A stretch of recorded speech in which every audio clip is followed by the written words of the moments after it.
లోకాభిరామం రణరంగధీరం రాజీవనేత్రం. నమస్కారం. I dream ప్రేక్షకులకు స్వాగతం. రాముడు అరణ్యవాసానికి వెళ్ళినప్పుడు భరతుడు రాముడి పాదుకలను సింహాసనంపై ఉంచి రాజ్యాన్ని ఏలారు అన్న విషయం అందరికీ తెలిసిందే. పాదుకలకి అంతటి విశిష్టత ఉంది. ఈ సంవత్సరం జనవరి 22వ తారీఖున అయోధ్యలో రాముడి ప్రాణప్రతిష్ఠ జరగనున్న విషయం మనందరికీ తెలిసిందే. ఇందులో భాగంగా భక్తులు వారి వారి భక్తిని రకరకాలుగా తెలియచేస్తున్నారు. చిన్న చిన్న కానుకల్ని కూడా రాముల వారికి అందిస్తున్నారు.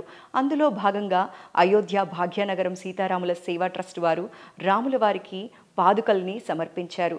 ఈ పాదుకల్ని తయారు చేయటానికి మన హైదరాబాద్లోని శ్రీ రామలింగాచారి వారిని అప్రోచ్ అయ్యి వారితో పాదుకల్ని చెక్కించారు.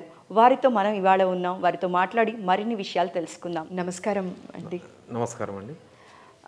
సార్, మీరు ఆ రాముడికి ఎంతో ప్రియభక్తుడయ్యి ఉండాలి, లేకపోతే రాముడు మీ మీద ఎంతో కరుణ చూపించి ఉండాలండి. పూర్వజన్మ సుకృతం అనే చెప్పాలి.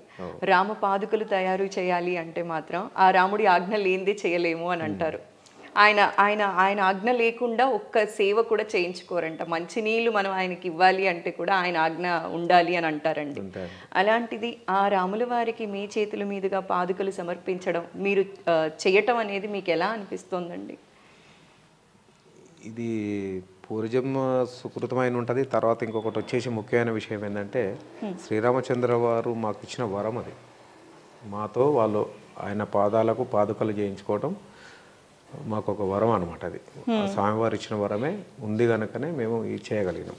అది మొత్తం ఈ పాదుకలు చేయటం, పాదుకలు అద్భుతంగా వచ్చింది అని చెప్పి ప్రతి ఒక్కళ్ళు కూడా మిమ్మల్ని పొగడ్తలతో ముంచెత్తుతున్నారు. ఇది అందరికీ తెలిసిందే అండి. ప్రతి తెలుగువారు కూడా గర్వించదగ్గ విషయం. అంత చక్కగా చెక్కారండి. ఎంత బాగుందంటే చూస్తుంటే ఇంకలా చూస్తూ ఉండాలి అనిపించేలాగా ఉందన్నమాట. దీని వెనుక కష్టం గురించి చెప్పాలంటే మాత్రం అది మీరు మాత్రమే చెప్పాలండి. ఎన్ని రోజులు కష్టపడ్డారు, ఎన్ని సాక్రిఫైజెస్ చేశారు. ఇది పని చేయొచ్చు, ఎంతసేపు అయినా కానీ, ఎన్ని రోజులైనా కానీ, ఎన్ని గంటలు ఇంతవంతో చేయొచ్చు. కాకపోతే ఆ వస్తువును ఈ విధంగా కుదిరించాలి, సంపూర్ణంగా తీసుకురావాలి దీన్ని. ఇది తయారైనాక ఆ దాతలు ఎవరైతే మనకు ఆర్డర్ ఇచ్చిండ్రో ఆ కస్టమర్లకు మనము దీన్ని వాళ్ళు నచ్చేంత వరకు చేయాలి. వాళ్ళకు నచ్చేంత వరకు అంటే కొన్ని సందర్భాలలో కొంతమంది కస్టమర్లు అంటే వీళ్ళే కాకుండా వేరే వాళ్ళు కూడా ఏమంటారంటే వాళ్ళకు వాస్తవం అర్థం కాక ఇది బాగలేదు, ఇది ఇట్లుంటే బాగుంటుంది, అది అట్లుంటే బాగుంటుంది కూడా కొంతమంది చెప్తారు. అటువంటి సందర్భంలో మనం ఏం చేస్తాం అంటే ఈ పద్ధతిలో ఉంటే దీనికి ఇట్లా కనబడుతుంది, ఈ పద్ధతిలో ఉంటే ఇట్లా కనబడుతుంది, ఈ రెండు కలిపి శాస్త్రోక్తంగా ఉండలేదు, అది లేదా ఇట్లా ఉంటే శాస్త్రోక్తంగా ఉంటుంది, ఈ శాస్త్రోక్తంగా ఉండాలంటే సూత్రపరంగా ఈ పద్ధతిలో మేము తయారు చేసినాము అని వాళ్ళకు. ఎందుకంటే సబ్జెక్టు కొంతమంది తెలియని వాళ్ళు ఏం చేస్తారంటే మాకు ఇది నచ్చలే అంటారు. అట్లాంటప్పుడు ఏం చేస్తామంటే ఈ వస్తువు కాదు వేరే వస్తువులకు ఏదే కానీ ఇది మాకు నచ్చలేదు, ఇట్లా ఉంటే బాగుంటుంది, ఆడ చూసి వచ్చినాము అది బాగుంది అని అంటారు. చాలామంది కస్టమర్లు రకంగా మాట్లాడతారు. కొంతమంది ఏంటంటే మనకు ఏది తెలియదు, వాళ్ళు చేసే వాళ్ళకు శాస్త్రము సూత్రము రెండు తెలుసు కనుక వాళ్ళు చెప్పిన పద్ధతిలో వాళ్ళు చేసి ఇచ్చేసిండ్రు, దాన్ని తీసుకుపోయి మనం పూజ పెట్టుకోవడమే మన బాధ్యత అన్నట్టు కొంతమంది ఫీలింగ్ ఉంటుంది వాళ్ళకు. కొంతమంది తెలియని వాళ్ళు ఏం చేస్తారంటే అట్లా కాదు గిట్లు ఉండాలంట, వాళ్ళు కొద్దిగా కావాలి మాకు ఇట్లనే ఖచ్చితంగా అన్నప్పుడు మేము అదే టైప్లో చేయవలసి వస్తుంది. చెప్పేకాటి చెప్పి చూస్తాం, అది పద్ధతి ప్రకారంగా కాదు, ఇదే పద్ధతి ప్రకారంగా, అది శాస్త్రోక్తంగా లేదు, ఇదే శాస్త్రోక్తంగా ఉన్నది, మీరు అందాన్ని చూడకుండా దాని మీద పాలిష్ చూడకుండా అనేది కూడా మేము వచ్చిన కస్టమర్లకు వాళ్ళకు పూర్తిగా అర్థమయ్యేటట్టు కూడా మేము చెప్తాము. దాంట్లో కొంతమంది వింటారు, కొంతమంది వినరు, అందరూ ఒక మాదిరి ఉండరు కదా, అట్లా కొద్దిగా నడిచిపోతుంటుంది. దీంట్లో తయారు చేసింది మాత్రం మేము ఫస్ట్ ఒకటి వాళ్ళ దగ్గర మనకు ఎవరైతే అయోధ్య భాగ్యనగర్ సీతారామచంద్ర స్వాముల వారి సేవా ట్రస్ట్ వాళ్ళు మనకు ఇది చేయమని మనకు ఆర్డర్ ఇచ్చిండ్రు. హైదరాబాద్ వాళ్ళకు దగ్గర ఉన్నది ఒకటి పాదుకల ఒకటి సెట్టు పాతది ఒకటి ఉన్నది వాళ్ళ దగ్గర ఉంటే దాని మీద ఉన్న దీని మీద ఉన్న ముద్రికలకు దాని మీద ఉన్నది తేడా ఉంది. అది ఒక చెంకు చక్రాలు ఒక సూర్యచంద్రులు మాత్రమే ఉండే. దాన్ని బట్టి మనము ఈ విష్ణు సాంప్రదాయం స్వామివారిది శ్రీరామచంద్రుడు ఉందని చెప్పేసి మేము మా దగ్గర ఉన్న శిల్పశాస్త్ర గ్రంథాలకించి కొన్ని ఐటమ్స్ బయటికి తీసుకొని ఇది స్వామివారికి మొట్టమొదలు మన పాదుక ఎంత హైట్ పొడుగులో చేయాలి, తర్వాత దాని వెడల్పు ఎంత పెట్టాలి, దాని మీద వచ్చేసి బొమ్మలు ఇంకా వీళ్ళది ఇవి ఉన్నాయి 4 కాక ఇంకా ఎంతవరకు మనం దాని మీద పెట్టగలుగుతాం అందులో ఉన్న ప్లేస్ ప్రకారంగా అని చెప్పేసి దాని మీద అందులో ఉన్న బొమ్మలన్నీ మనం ఒక రఫ్ పేపర్ మీద వేసేసుకొని. అంటే ఇది ఎంత ఉండాలి, ఎంత సైజు ఉండాలి, మొత్తం మీరు సలహా ఇచ్చారా అండి, లేకపోతే శాస్త్రోక్తంగా ఇలా చేయాలి అని చెప్పి ట్రస్ట్ వాళ్ళు చెప్పిన ప్రకారం మీరు చేశారా అండి? ట్రస్ట్ వాళ్ళు మనకు ఓన్లీ ఇవి కావాలని పాదుకలు కావాలని చెప్పిండ్రు. వాళ్ళ దగ్గర ఉన్న పాదుకలను మనం ఫోటో తీసుకున్న తర్వాత దానికంటే ఇంకా ముఖ్యమైన ఇంకా కొన్ని పెడితే బాగుంటుందని చెప్పేసి మేము కూడా కొన్ని వాళ్ళకు సలహా ఇవ్వటం జరిగింది. వాళ్ళు కూడా మేము ఇచ్చే సలహాను అక్కడ ఉన్న వర్క్ను డ్రాయింగ్ను వాళ్ళు కూడా ఆలోచించుకున్న తర్వాత వాళ్ళు కూడా ఓకే అని చెప్పిండ్రు. వాళ్ళు ఓకే అన్నది మేము వేయలేం కదా.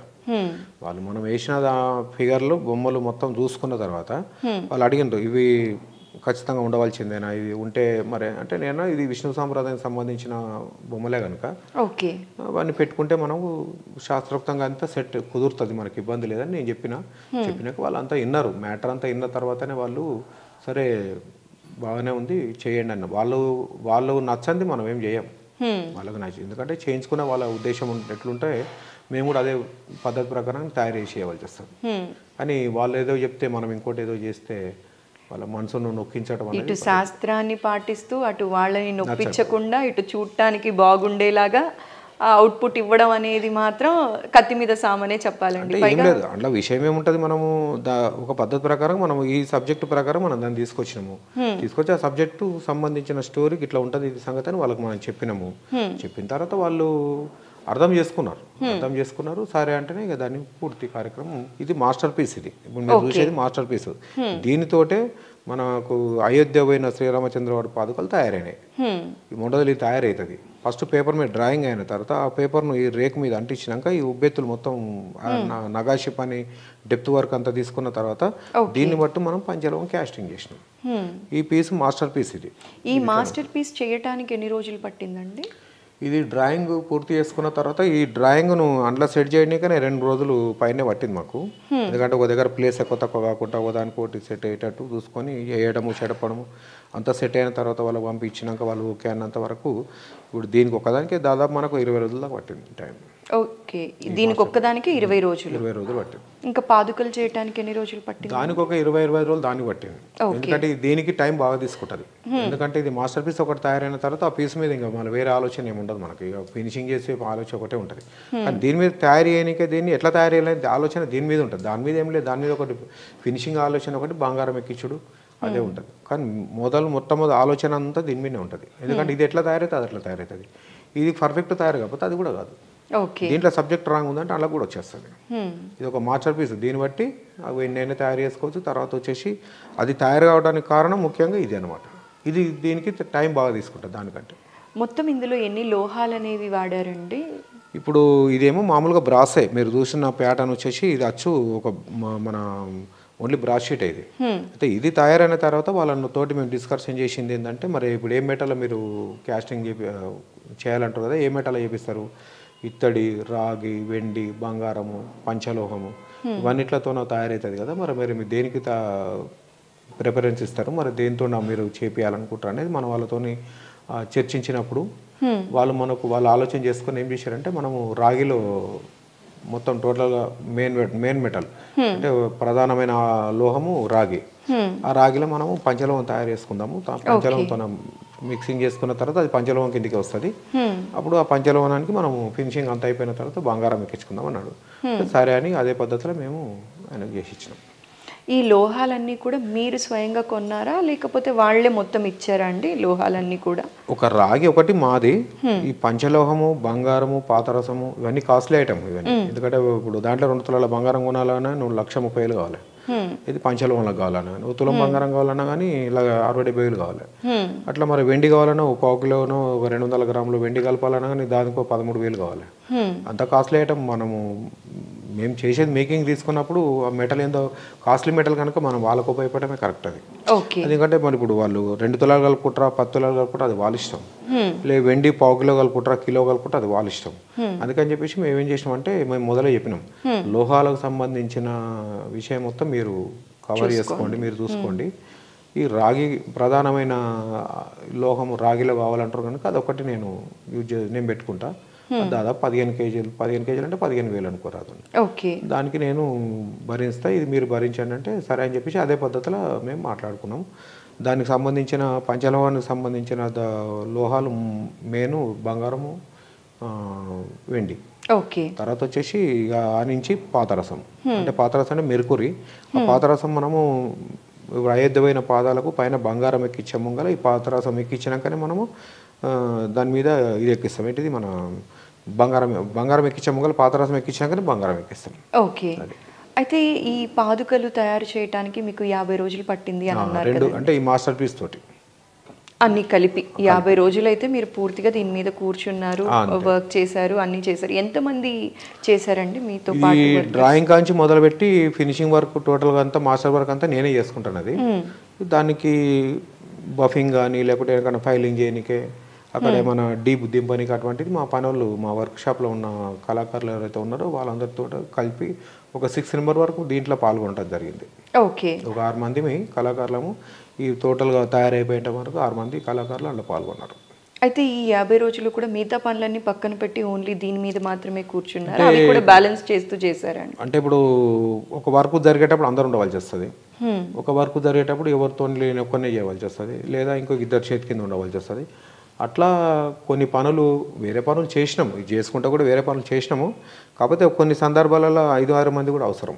ఓకే, కొన్ని సందర్భాల్లో అవసరం ఉండదు. టోటల్గా ఇది అయిపోయిన రోజులు 6 మంది కలిపే అందరి చేతిలో మీరు చేసినామంటే అంటే కాదు. అది ఇప్పుడు ఆ 2 పాదుకలు కూడా ఒక సందర్భంలో ముఖ్యమైన వర్క్ అక్కడ డిజైన్ తీస్తున్నామంటే ముఖ్యమైన వర్క్ అయ్యాలంటే నేను నా ఒక్క చేతిలో ఉంటుంది.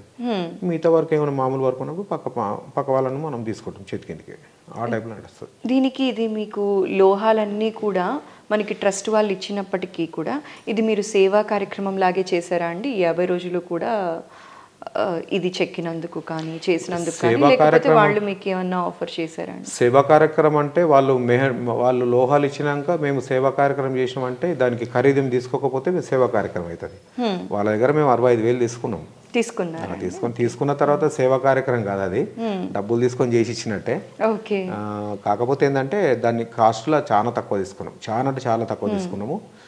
ఒకటి ఏంటంటే ముఖ్యమైన విషయము, భారతదేశంలోనే కాకుండా ప్రపంచ దేశాలలో కూడా ఈ జనవరి 22 తారీఖు నాడు పేరు ప్రతిష్టలు చెందుతున్న భారతదేశంలో మనకు అయోధ్యల నిర్మాణం జరుపుకున్న రాములవారి దేవస్థానం ప్రతిష్టాపన జరుగుతుంది కనుక అంత పెద్ద దేవస్థానానికి నేను నా చేతులు ఉంటా, మన పనులతోటి, మన తెలుగు రాష్ట్రాలతోటి, మన హైదరాబాదు, మా బోయినపల్లిలా ఇవందరికి అదృష్టం చేసుకొని ఈ కార్యక్రమం పుణ్య కార్యక్రమం చేస్తున్నాం కనుక అదృష్టంతో. కాబట్టి ఎందుకంటే డబ్బు డిమాండ్ చేయదలుచుకోలేము మనం. మొట్టమొదటి ఆర్డర్ మనకి ఇస్తే మన చేతికుంటే చేసి ఆడిస్తే అదే మనకు ఆనందం, అదే స్వామివారికి మనం చేయదగ్గ సేవ. అది ఆ కీర్తి అనేది మనకు ఒకటి దక్కితే ఆ కీర్తి బట్టి అన్ని ఉంటాయి మనకి. మొదలు మనసు అనేది సంతోషం ఉన్నప్పుడే డబ్బు కూడా లెక్క కాదు. ఈ పని చేసుకున్న వాళ్ళు ఇంకో పని చేసుకున్నా మనం డబ్బు సంపాదించుకుంటాం, కానీ ఈ పని రావాలంటే రాదు కదా మనం. అవునండి. అందుగురించి చెప్పేసి మేము డబ్బు గురించి ప్రాధాన్యత ఇవ్వలేదు. పాదుకలు మన చేతుకుంటా తయారు చేయాలనే ప్రయత్నంలోనే అదృష్టం కొద్దీ స్వామివారి వరం ఇచ్చినట్టు అదృష్టం కొద్దీ మనకు వచ్చింది కనుక దీన్ని ఎంతవరకు అయితే అంతవరకు సంపూర్ణంగా పర్ఫెక్ట్గా చేసేయాలనేది ఆలోచన మనకు. అయితే మీరు ఇది ఎలా అనుకున్నారో అంతే పర్ఫెక్ట్గా చేశారు. చూస్తే కూడా తెలిసిపోతుంది పాదుకలు అంత చక్కగా వచ్చాయండి. దీని తర్వాత ఇవి చూసిన తర్వాత ఇంకేమన్నా కొత్త ఆర్డర్స్ వచ్చాయా అండి? ఒకటి ఇంకా చాలా మంది దేవుడికి సంబంధించినవి ఇవ్వాలి అని చెప్పి డొనేట్ చేయాలి అని అనుకునే వాళ్ళు బోలెడంత మంది ఉన్నారు. అలాంటివి మీకు ఏమైనా ఎక్స్క్లూజివ్గా వచ్చాయా అండి? ఇప్పుడు చేసే ఫస్ట్ ఈ పాదుకల కంటే ముందు ఇంకో వేరే పాదుకలు చేసినాం. ఇప్పుడు ఈ అచ్చు కంటే ముందు ఇంకొకటి తయారైంది. అది అక్టోబర్ 26 తారీఖు నాడు 27 తారీఖు నాడు మా దగ్గర తీసుకుపోయారు. 27 అక్టోబర్లో ఆర్డర్ ఇచ్చింది. అది ఒక 1 వీక్లో చేసినాం. అయితే అది ఇంత పెద్ద పని కాదు, ఇంత థిక్నెస్ కాదు, ఇంత వెయిట్ ఉండదు. అది ఒక 3 కేజీలు మాత్రమే ఉంటుంది. అది షీట్లో బాక్స్ టైప్ తయారు చేసినాం. చేసి దానికి బంగారం నీరెక్కిచ్చినాం. దీనికేం బంగారం పన్ని, అంటే దీనికి డైరెక్ట్ బంగారమే పేపర్లు ఎక్కిచ్చినాం. దానికేమో ఓన్లీ వాటర్లో ముంచి తీసింది. అది అయితే అది అక్టోబర్ 28 తారీఖు నాడు మనకు శ్రీకాకుళం నుంచి పాదయాత్ర బయలుదేరింది. అది ఇప్పుడు 14 తారీఖు నాడే ఏమో 5 ముడతాయి. అవి పాదయాత్రలు ఉన్నాయి 5 మూర్తి అనమాట. అది 2 నెలల 15 రోజులు ఏమో టైం వాళ్ళది అక్కడ పోవటానికి ప్లాన్ వేసుకుని మొత్తం వాళ్ళు. ఓకే. అది వెళ్ళిపోయిన తర్వాత వీళ్ళు నెక్స్ట్ మళ్ళీ ఈపీఎస్ ఇచ్చారు. అది చూసిన తర్వాత ఈ ఆర్డర్ మాకు ఇచ్చిండ్రు. ఈ ఆర్డర్ ఏమో డైరెక్ట్ మన స్వామివారి దగ్గర శ్రీరామచంద్ర స్వామి వారి దగ్గర ఉండే పాదుకలు కనుక దీనికి మనము అంటే దీనంత పంతానం అది లేదు, దీనికి ప్రాధాన్యత ఇచ్చి మనం దీన్ని హైలైట్గా వర్క్ అంతా చేసుకుంటూ వచ్చాం. ఎందుకంటే అంత దూరం పోయినది ఒకటి నేషనల్ లెవెల్ ఒకటే టెంపుల్ అది, దాన్ని అన్ని మనం ఆలోచనలో పెట్టుకొని దీన్ని తీర్చిదిద్దడం అయింది. ఇది చేసినప్పుడు కూడా మనకు మొత్తం అయిపోయాక కూడా వాళ్ళు చూసినా కూడా వాళ్ళకు ఏ విధంగా ఇంకా ఏ టైప్లో కావాలంటే ఆ టైప్లో మేము మొత్తం పూర్తి చేసి ఇచ్చినాము. మేము కూడా అట్లా కాకుండా ఇట్లా కాకుండా అట్లా అని చెప్పేసి డిస్కషన్ చేసుకొని చేసినాం దాన్ని. కాకపోతే ఏంటంటే వాళ్ళు ఇది తయారు చేసేటప్పుడు ఎక్కువ శాతం వాళ్ళు అక్కడ బిజీ ఉన్నారు కనుక మాతో ఎక్కువ ఇక్కడికి వచ్చి చూసి మా దగ్గర కూర్చొని ఇవన్నీ ఆలోచించడానికి వాళ్ళకి టైం లేకుండా, ఓకే, ఇలా టైం లేదు. అందుకే వాళ్ళు మనం వీడియో తీసి లేకుంటే వాట్సాప్లలో పంపించడం, ఫోటో పంపించడం చూసి వాళ్ళు మేము మాట్లాడుకొని చేసినాం. అది విషయం. అలా చేయాలంటే కూడా ఎంతో నమ్మకం ఉండాలంటే కొద్దిగా ఓపికతోటి చేయాల్సి వస్తుంది. ఎందుకంటే తొందర చేసి పక్క పట్టేసి మళ్ళీ వేరే పని చేసుకుందాం అన్నటానికి ఆడ అంత తొందరపడి చేయడానికి ఇది అవకాశం లేదు. ఈ ఓపికతోటి టైం తీసుకొని నిదానంగా చేయడానికే, ఎందుకంటే ప్రాధాన్యత పొందిన వస్తువు కనుక మనం అంత టైం తీసుకోవాల్సి వస్తుంది, తొందరపడితే కుదరదు. అట్లా చేసేటప్పుడు కూడా కొన్ని వేరే పనులు ఉంటే కూడా అది కూడా రాముల వారి పన్నే ఉండే, వేరే వాళ్ళది చిలకలూరు పెట్టే వాళ్ళు ఉండే, అది వర్క్ అంతా పక్కా పెట్టినాం. వాళ్ళు కూడా ఏమన్నారంటే మొన్న వచ్చిండ్రు వర్క్ సంక్రాంతి పండుగకి ఇస్తున్నారు కదా ఇంకా మాకు ఇవ్వలేదు అంటే ఇట్లా సంగతి ఇట్లా మన అయోధ్య పని ఇట్లా ఉంటే ఇట్లా సంగతి అంటే సరే పెద్ద రాముల వారి పని జరుగుతుంది కనుక చిన్న రాముల వారి పని కొంచెం స్లో అయింది, పర్వాలేదు మేము ఓకే పడతాము, ఏదైనా రాముల వారిదే కదా మేము ఓకే పడతాము, సరే ఇంకో 15 రోజులు లేట్ అవుతుంది అంటున్నాం కదా అదే టైంకి తీసుకుంటాను అని చెప్పేసి వాళ్ళు మన దగ్గరకు వచ్చి కూడా చెప్పిపోయారు. అయితే ఇప్పుడు రాముల వారికి వేరే వాళ్ళు విల్లు సమర్పించాలనుకుంటున్నారు, ఆ విల్లు కూడా మీరే తయారు చేస్తున్నారు అనుకుంటూ ఉన్నారండి, అది ఎంతవరకు నిజమండి? విల్లు చేయమని చెప్పేసి ఆల్రెడీ వీళ్ళు మనకు అడిగినరు. అది 9.5 అంగుళాల హైట్, 9.5 అడుగుల హైటు, అది చేయమని చెప్పిండ్రు. కాకపోతే ఇప్పటి వరకు ఇంత ఫుల్ బిజీలో ఇదే వరకు జరిగింది కనుక అది టైంకి అందేయలేకపోయినాం మనం. అంటే వాళ్ళు ఇది కూడా ప్రతిష్టాపన అయినాకనే ఇద్దామన్నారు. వాళ్ళు కూడా విల్లు కూడా ప్రతిష్టాపన అయినాక ఏ టైంలో ఇస్తే వాళ్ళు ఆ టైంలో మనం చేసి దానికి 1 నెల 15 రోజులు 2 నెలలు టైం తీసుకొని అది కూడా చేసి ఇచ్చేస్తాం. అదైతే చేయాలని చెప్పిండ్రు. ఇంత గొప్ప భాగ్యాన్ని ఆ శ్రీరాముల వారు మీకు అందించారు కాబట్టి ఆ స్వామివారి కృప ఎప్పుడు మీ పైన ఉండాలని మనస్ఫూర్తిగా కోరుకుంటూ జై శ్రీరామ్. జై శ్రీరామ్ అండి.